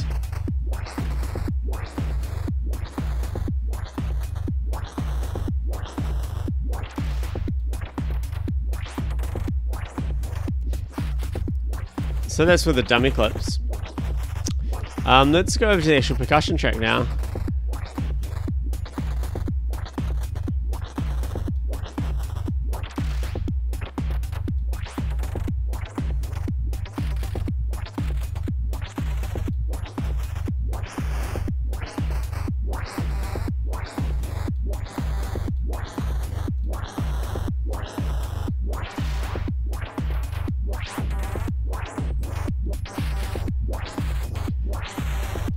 Yeah. Very cool. So I'm happy with that. So you can see by having control over the synthesizer, which is generating the sound, the dummy clips, which do the fills, and the automation machine that I just built, I should have a very vast amount of control over stuff that is easy for me to shape with my experience into something cool and make happy little accidents all the time. It's pretty dummy proof. You can't do much wrong. Should I end it there? I might. Yeah, I'm gonna end it now and go sit outside just for a little while. And whilst I do that, I'm gonna come up with what I'm gonna have on all of these automation tracks here. So I don't know if I'll keep this one, but I'm going to come up with some effects chains for all of these. Because the kick, you know, there's not so much you can do. Maybe we'll have like a beat repeat to do some doubling up. Or you can't do too much. The bass, because it's a techno set, it's going to be mostly sine waves. So that's not going to be the least interesting one. Anyway, these are the things I'm going to go and sit down and think about and not do on stream. And when I come back, we will build those. And then I'm going to get all my hardware and plug it in, get it mapped how I like, make sure the push works with everything. What I'm going to be using is two of these guys. Novation XL launch controls. So I'm going to have two of those, and then I'm going to have my Ableton Push, which I'm going to use for a multiple amount of purposes. I'm going to have... That's the basic setup, so that can all fit in my carry laptop bag. So this set can be made for just having those controllers, two launch controls and one Ableton Push. However, I would like to have more control over things, so I've got two... They're over there in a pile of stuff, but I've got two launch pads as well. So the launch pads would be really good to have over these dummy clips here. So I can have the launch pads above the launch controls where I can do quick little fills all the time and just trigger those dummy clips. Ultimately,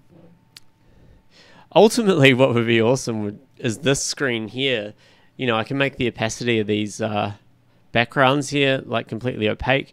If I could somehow get a touchscreen, that would make so much difference. Like I had a look, they're only like $250. You can get a pretty decent touchscreen that angles upwards. That I'd love to be able to like use my finger and put in these automation points and stuff rather than having to use a mouse. I don't mind using a mouse. Some people are like, oh, using a mouse and when you're playing live is dumb, but I've never given a fuck about that. Like I don't care.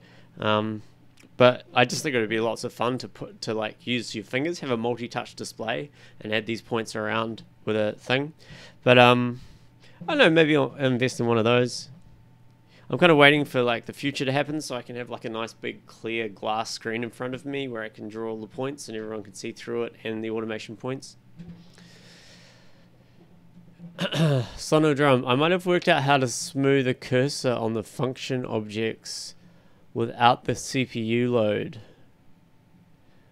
If I get him cracked out, you're not sitting there like trying to fix my problems, are you, bro? Like, don't do that. In all honesty, like where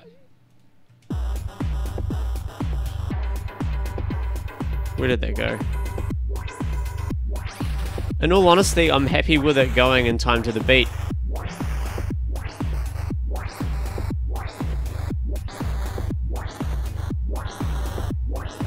I'm quite happy with it like that.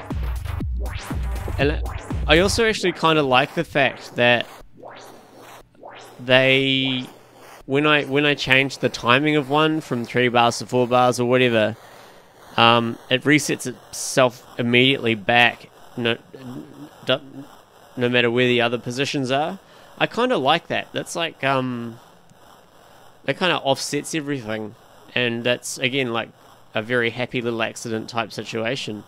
So maybe I will make an option for that, so I could have like a checkbox that says, you know, if I pick 8 bars, wait until everything syncs up again. Or I could turn that off, but I'm not sure. And saying that I like having them move statically like that. A smooth line would also be cool. I have no preference currently. It's just that that line does exactly the same job as the smooth line does to me at the moment. Yeah. A 2-hour future pass? Yep. That'd be cool. I would love that. I wonder if they exist. You know, like perspex or glass screens that must exist. That kind of can display stuff and you can touch and do things like in the movies. Anyway, I'm gonna call that stream now. That's 2 hours, so I'm gonna finish there. This is working. I'm so happy. I'm gonna go and do something to celebrate. Probably watch the birds and pick some eggplants. But yeah, that's what I hope to achieve in this stream. I will be doing another stream today, which will be day 6, even though it is realistically day 5A. But I will do another one a bit later today where I get all the hardware sorted and I populate all of those automation effects chains. So thank you very much for tuning in, guys. Yeah, again, if you're not a Max for Live person and you managed to follow through with this, very good job. It's a good fun thing to get into. It's quite hard to make look exciting when you're teaching or talking about it. But, yeah. And then, yeah, the next stream will have all the hardware controls and we'll have all the things and it'll be great. The next one's going to be the most exciting one yet. They're just going to keep getting more exciting. But anyway, I'll catch you guys later. Thanks for tuning in. Thanks for the suggestions. I'm doing that you hang up first thing. I'm just going to hit stop streaming now. See ya.